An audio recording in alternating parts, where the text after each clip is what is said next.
اور اب ان کو مشکل پڑی ہوئی ہے کہ کسی نہ کسی طرح اس NRO کو اب بچایا جائے، اور ان کو خطرہ صرف ایک آدمی سے ہے اور اس کی پارٹی سے، عمران خان اور تحریک انصاف سے۔ ساری کوششیں ہو رہی ہیں کہ کسی طرح عمران خان اقتدار پہ نہ آ جائے، اور اگر وہ آ گیا تو ان کا NRO خطرے میں آ جائے گا۔ اپنی ذات کو بچانے کے لیے ملک کو تباہی کی طرف لے کے جا رہے ہیں، صرف اور صرف ذاتی مفادات کے لیے۔ یہ جو سارا ٹولہ کھڑا ہوا ہے اور ان کے پیچھے جو لوگ ہیں، وہ صرف ذات کے لیے اس ملک کو آج ادھر لا کے انہوں نے کھڑا کر دیا، اور وہ میں بتاؤں گا کہ ہم کھڑے کدھر ہیں آج۔ مجھے افسوس سے کہنا پڑتا ہے کہ ہمیں پتا تھا یہ ہونا ہے، یہ ساروں کو نظر آ رہا تھا کہ یہ آئیں گے، ان کا کوئی مقصد پاکستان کی بہتری نہیں ہے، نہیں تو 30 سال ان دونوں خاندانوں نے باریاں لی ہیں، پاکستان تو بنگلہ دیش کے بھی پیچھے چلا گیا، تو اب انہوں نے کیسے ٹھیک کرنا تھا؟ تو سب کو پتا تھا یہ کیوں آ رہے ہیں، اور ان کو اوپر جب مسلط کیا گیا، اور اس کے اوپر میں بعد میں آتا ہوں۔ تو میں آج پہلے تو اپنی عدلیہ کو اپنی قوم کی طرف سے خراج تحسین پیش کرتا ہوں کہ ہماری ساری امیدیں اب پاکستان کی عدلیہ سے ہیں۔ بدقسمتی سے ماضی میں ہماری جو عدلیہ کا رول رہا ہے، مجھے افسوس سے کہنا پڑتا ہے کہ وہ طاقتور کے ساتھ کھڑی ہو جاتی تھی، انہوں نے کمزور کا ساتھ نہیں دیا۔ انہوں نے ہمیشہ وہ جو نظریہ ضرورت، ڈاکٹرن آف نیسیسٹی، اس کے تحت انہوں نے بدقسمتی سے ہماری جمہوریت کو بھی نقصان پہنچایا، کہ جدھر رول آف لا نہیں ہے، جدھر قانون کی حکمرانی نہیں ہے، وہاں جمہوریت نہیں ہے۔ کوئی یہ نہ سمجھے کہ جدھر جنگل کا قانون ہے وہاں جمہوریت آئے گی، ہو ہی نہیں سکتا۔ الیکشن تو ساری دنیا میں ہوتے ہیں، کون سے ڈکٹیٹر نے الیکشن کروائے، کون سی ڈیولپنگ دنیا میں الیکشنز نہیں ہوئے، لیکن جمہوریت نہیں ہے وہاں، کیونکہ جمہوریت تو آتی تب ہے جب رول آف لا ہو، اور رول آف لا آنے ہی نہیں دیا یہاں۔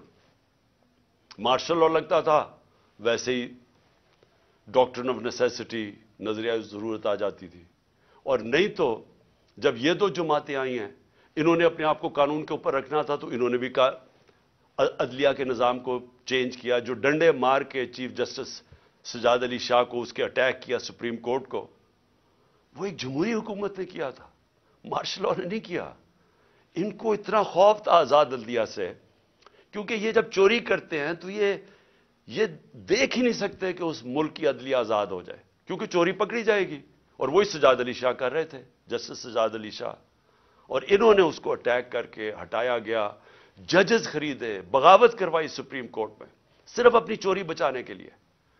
اور آج بھی ہم وہاں کھڑے ہیں کہ یہ پورا ہماری عدلیہ کے اوپر زور لگا رہے ہیں، ہر قسم کا اب یہ بلیک میل کریں گے، ہر قسم کی ان کی ایک ہی کوشش ہوگی کہ پاکستان کی عدلیہ پھر ان طاقتور کا، ان چوروں کا ساتھ دے، اور اس کے لیے بلیک میل کر رہے ہیں، اور ہر قسم کی، میں اپنی قوم کو کہنا چاہتا ہوں، تیاری کریں آپ، انہوں نے ہر قسم کا پریشر ڈالنا ہے عدلیہ پہ، جو انہوں نے ماضی میں کیا، اور انہوں نے ہر قسم کی کوشش کرنی ہے کہ پاکستان کا آئین جو واضح طریقے سے کہتا ہے کہ 90 دن کے آگے الیکشن نہیں جا سکتی، 90 دن کے بعد یہ دو کیئر ٹیکر گورنمنٹس، ان کے اوپر وائلیشن ہوگی آئین کی، ان کے اوپر یہ بالکل ان کا جو 900 کے ایک دن کے بعد، 90 کے ایک دن کے بعد، 90 دنوں کے بعد، ایک دن کے بعد یہ حکومتیں غیر آئینی ہو جائیں گی۔ ان کے کوئی آرڈرز نہیں سننے چاہیے کسی بھی بیوروکریٹس کو، کسی پولیس والے کو، کیونکہ قانون ان کو، آئین ان کو اجازت نہیں دیتا۔ تو جو اس ملک کی، میں قوم کو صرف آج سب سے پہلے تو یہ بتانا چاہتا ہوں کہ اپنی عدلیہ کے ساتھ ہم نے کھڑے ہونا ہے، ان کو ہماری ضرورت پڑے گی، کیونکہ ابھی سے ہی ان کے خلاف سٹیٹمنٹس آنی شروع ہو گئی ہیں، ان کو پریشر ڈالنے کی کوشش کی گئی ہے، جبکہ آئین واضح ہے، اس کے باوجود یہ کہنا یہ کوشش کر رہے ہیں۔ اور یہ جو دو مافیا فیملیز اس ملک کے اوپر مسلط ہوئی ہیں، یہ سارا وقت ان کا یہ نہیں کہتی، ان کو شرم بھی نہیں آتی یہ کہتے ہوئے، یہ اصل میں یہ کہتے ہیں کہ ہم قانون سے اوپر ہیں. نواز شریف کہتے ہیں میرے سے بڑا ظلم ہوا ہے, مجھے نکالا گیا. 1.5 سال اس کے اوپر تفتیش کی گئی سپریم کورٹ, اس کے بعد JIT, اس کے بعد ثابت ہوا اس کی کرپشن کا کہ 4 لندن میں بڑے بڑے فلیٹ جو پینما کے انکشاف میں سامنے آئے تھے, جو کسی ہم نے نہیں نکالے. انٹرنیشنلی ان کو اللہ کی پکڑ تھی, ان کے فلیٹ سامنے آ گئے جو ہمیشہ کہتے تھے ہمارے نہیں, ماننے پڑے ہمارے ہیں, اور عدالت میں بتا ہی نہیں سکے کہ پیسہ کدھر سے آیا. تو اس کے بعد جب عدالت نے ان کے خلاف فیصلہ کیا تو یہ نہیں کہ ابھی تک ثابت نہیں کر سکے کہ کدھر سے منی ٹریل گئی اس ملک سے پیسہ یہ فلیٹ خریدنے کو, ایک ڈاکیومنٹ نہیں دے سکے ثابت کرنے کے لیے. لیکن وہ کہہ یہ رہے ہیں کہ جرت کیسے پڑ گئی کسی کے ہمارے اوپر کیس کرنے کی, عدالتوں کو کیسے جرت پڑ گئی ہمارے خلاف فیصلہ کرنے کی. یہ اصل میں یہ کہہ رہے ہیں, اور ابھی بھی یہ کوششیں کریں گے, کیونکہ الیکشن سے یہ ڈرے ہوئے ہیں, عوام سے ڈرتے ہیں. پہلے کہتے جی ووٹ کو عزت دو, بڑی کیمپین کی ووٹ کو عزت کو, ہم جب پاور میں تھے الیکشنز کرواؤ, 3.5 سال میں سنتا رہا جی الیکشنز کرواؤ, اور اب الیکشن سے بھاگ رہے ہیں. کیونکہ یہ تب الیکشنز کروائیں گے, سب سے پہلے عمران خان کو ڈسکوالیفائی کرو, عمران خان کو جیل میں ڈالو, یہ نواز شریف کی شرائط ہیں. اس کو وہ لیول پلئنگ فیلڈ کہتا ہے. خود پکڑا گیا ہے اربوں روپے کے وہاں پراپرٹیز میں بیٹھا ہوا ہے, ثابت نہیں کر سکتا, عدالتوں سے جیل سے باہر بھاگا ہوا ہے, جھوٹ کے اوپر. یہ شہباز شریف نے جعلی ایفیڈیوٹ دیا ہوا ہے لاہور ہائی کورٹ کو, کوئی شرم نہیں ہے اس کی. لیکن عمران خان کو جیل میں ڈالو, ڈسکوالیفائی کرو, تحریک انصاف کے لوگوں کو پکڑ دھکڑ کرو. شرمناک رول ہے اس ملک کی الیکشن کمیشن کا. میں نے کبھی اس طرح کی بے شرم الیکشن کمیشن نہیں دیکھی. ہر فیصلہ کرتی ہے یہ نواز شریف سے حکم لے کے, ہر فیصلہ کرتی ہے ہینڈلر جو پیچھے کہتے ہیں. 2 جو کیئر ٹیکر گورنمنٹس بنائی ہیں انہوں نے, ہم نے اتنے نام بھی ویسے دیے جو کہ غیر جانبدار تھے. انہوں نے جان کے ان لوگوں کو اوپر بٹھایا ہے جو یہ لاہور کا چیف منسٹر بنایا ہے, اس کو بالکل جو سب سے بڑا دشمن تھا تحریک انصاف کا اس کو اوپر بٹھا دیا. جیسے آفیسرز پوائنٹ کر رہے ہیں, جو یہ جو پولیس والوں کو رکھا گیا جنہوں نے ہمارے پہ تشدد کیا, ان سب کو اوپر بٹھا دیا.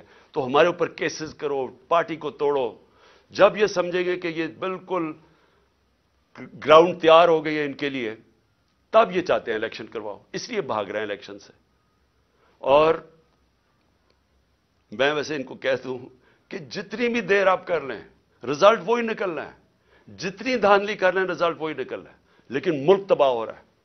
ہماری ساری کوشش یہ تھی کہ الیکشنز ابھی اس لیے ہم کروانا چاہتے تھے کہ الیکشن ایک ہی طریقہ ہے اس دلدل میں جو ملک پھنسا دیا اس سے نکلنے کا, اور تو دوسرا راستہ ہی کوئی نہیں ہے.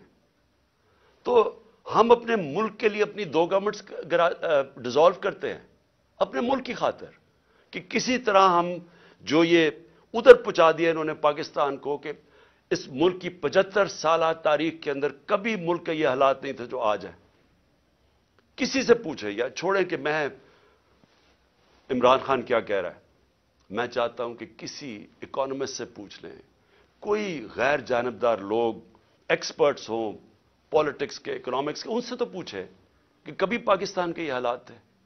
اور کوئی آگے روشنی بھی نہیں نظر آ رہی.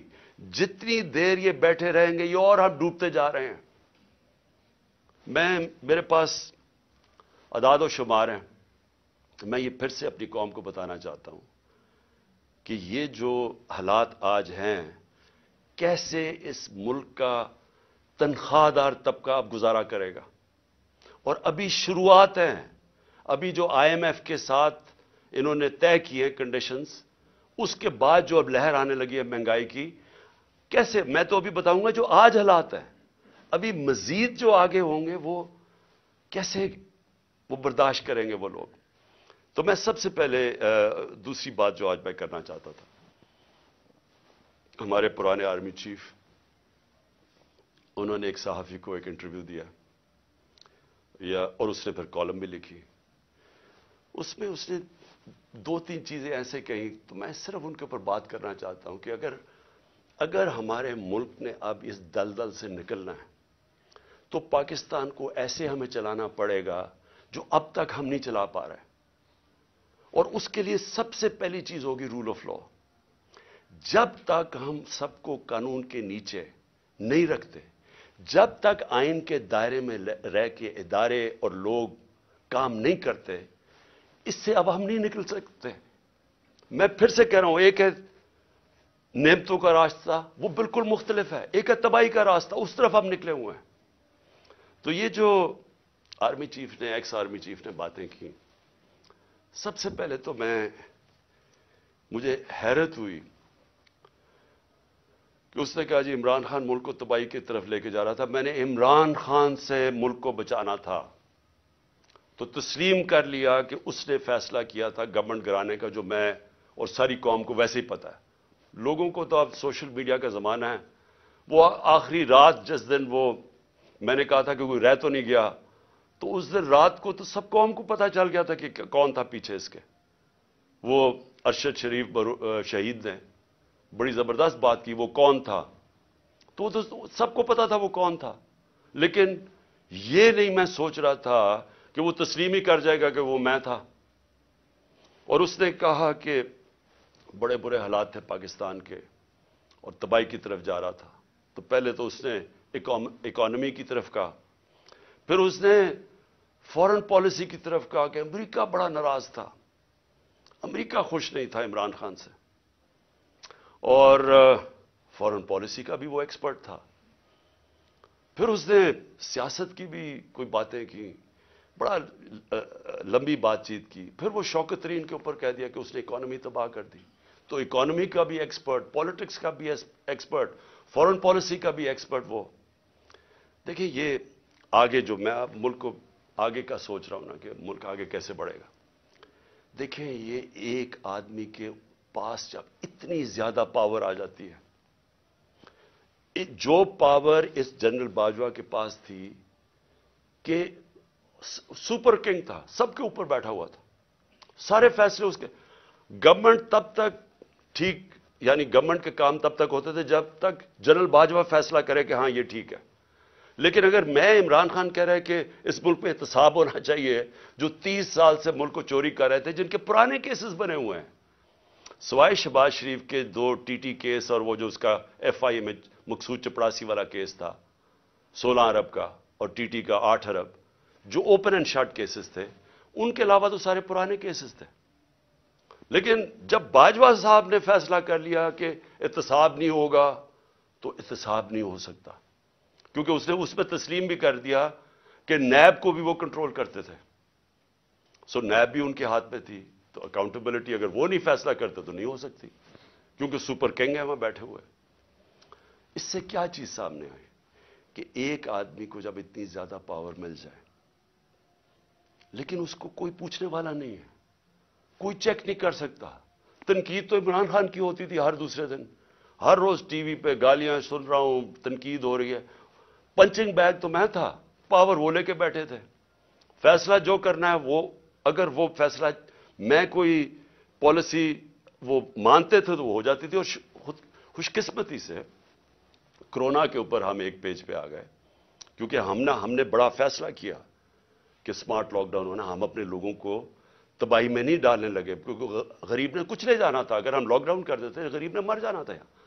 تو ہم نے بڑا فیصلہ کیا تھا، تو اس میں انہوں نے سپورٹ کی، تو وہ تو ٹھیک چلتا گیا، بلکہ بڑا اچھا کام ہوا.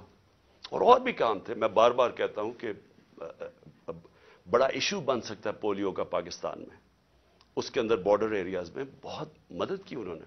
پھر ٹڈی کا آ گیا تھا، وہ جو لوکسٹ کا تھا، مدد کی اس میں. لیکن جدھر فیصلہ کیا کہ احتساب نہیں ہونا، اور ان کے فیورٹ شہباز شریف تھا، آپ شہباز شریف کو کچھ نہیں کر سکتے تھے. اس کا جج کبھی آ جاتا تھا، ہم بھی حیران کہ کبھی آج جج بینچ ٹوٹ گیا تو پتہ ہی کچھ ہو گیا ہے، پھر شہباز کی کمر ٹھیک نہیں ہے. اوپن اینڈ شٹ کیس ہم نہیں پکڑ سکے، اور اس کو فیصلہ کیا ہوا تھا کہ پرائم منسٹر بنانا ہے، اور فیصلہ کافی پہلے کا ہو گیا تھا. کہنے کا میرا مقصد یہ ہے کہ آج جدھر پاکستان کھڑا ہے، ذمہ دار تو وہ آدمی ہے جس نے یہ فیصلہ کیا کہ اب گورنمنٹ گرانی ہے، کہ عمران بڑا خطرناک ہے. لیکن قوم آج سارا اس فیصلے کی قوم جو تباہی ہوئی ہے ملک کے اندر، اب قوم اس کا بوجھ برداشت کر سکتی ہے، تو کوئی پوچھنے والا نہیں ہے، کوئی انکوائری نہیں ہوگی کہ اس نے کس طرح فیصلہ کیا۔ ہر دنیا کے اندر جب بھی کوئی ذمہ داری لیتا ہے، اسی کے پاس اتھارٹی ہوتی ہے اور اسی سے پوچھا جاتا ہے، وہ آنسربل ہوتا ہے۔ لیکن یہ آدمی آنسربل ہی نہیں کسی کا، جو مرضی فیصلہ ٹھیک ہو گیا تو کریڈٹ لے لیا، میں نے یہ کر دیا، جب غلط ہوا تو ذمہ دار عمران خان تھا۔ اور آج کون ذمہ دار ہے؟ میرا سوال یہ ہے کہ چلتی ہوئی اکانومی کو جو آج اس نے یہاں پہنچایا ہے، اس کا کون ذمہ دار ہے؟ یہ کہتے ہیں نا جی کہ بڑے برے حالات تھے۔ میں آپ کو آئی ایم ایف فروری 2022 میں، آج سے 1 سال پہلے، پاکستان کی اکانومی کے اوپر وہ کامنٹ کرتے ہیں، سمری بناتے ہیں، ایگزیکٹو سمری۔ وہ کیا کہتا ہے؟ 4 چیزیں کہتا ہے پاکستان کی۔ 1 سال پہلے، ہماری حکومت گرانے سے 1.5 مہینہ پہلے، وہ کہتا ہے کہ پاکستان کی اکانومی واز گروئنگ فاسٹ، تیزی سے ہماری دولت میں اضافہ ہو رہا تھا۔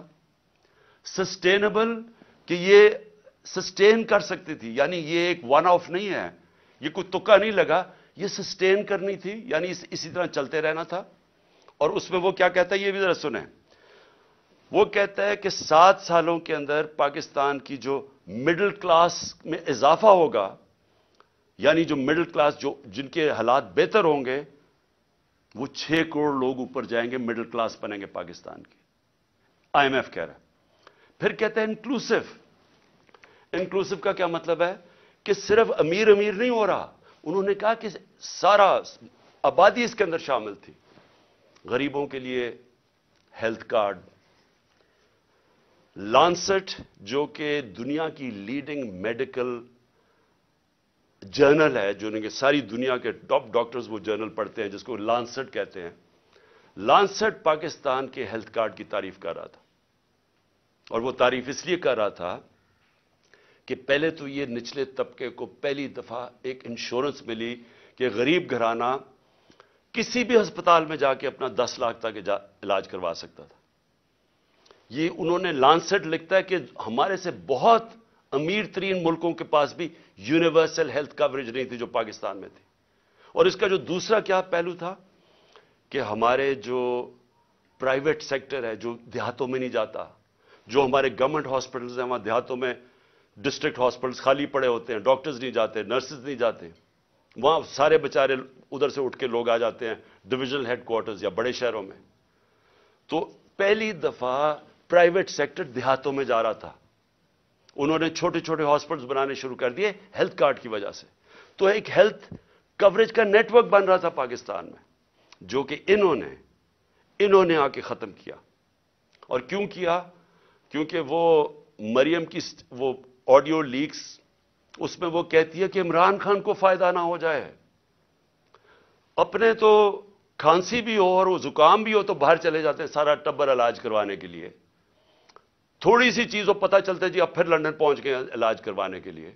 اور کوئی ایسا دو دنیا میں صرف ملک ہیں جو کہ مریم بی بی کا صرف علاج ہو سکتا تھا، وہاں اور کوئی دنیا میں ہو ہی نہیں سکتا تھا۔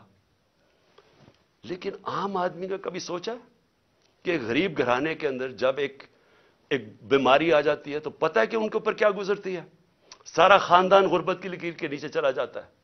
یہ ساری ریسرچ شو کرتی ہے کہ ایک بڑی بیماری وہ لوگ جو غربت کی لکیر سے اوپر ہوتے ہیں، ایک بیماری ان کو نیچے لے جاتی ہے غربت کی لکیر سے۔ تو انہوں نے آ کے وہ ہیلتھ کارڈ ختم کیا جو کہ ہمارا، جب وہ کہتے ہیں نا سسٹین، جب انکلوسو کا مطلب ہوتا ہے کہ وہ ساری قوم کو لے کے، جب ملک میں دولت میں اضافہ ہو رہا ہے تو لوگوں کو بھی ساتھ ہم لے کے چل رہے تھے۔ پھر احساس پروگرام، دنیا نے ایکنالج کیا پاکستان کا احساس پروگرام جو نچلے طبقے کے لیے تھا۔ اور یہ سٹینفورڈ یونیورسٹی، امریکن یونیورسٹی کی ریسرچ ہے کہ پاکستان ایک فلاحی ریاست کی طرف جا رہا تھا احساس پروگرام کی وجہ سے۔ ورلڈ بینک سب نے تعریفیں کی پاکستان کے احساس پروگرام جو کہ انکلوسو ریسورس تھی۔ تو یہ آئی ایم ایف کہہ رہا ہے کہ پہلے تیزی سے بڑھ رہی ہے، پھر سسٹینیبل ہے، یعنی یہ چلتی جائے گی، اور انہوں نے کہا کہ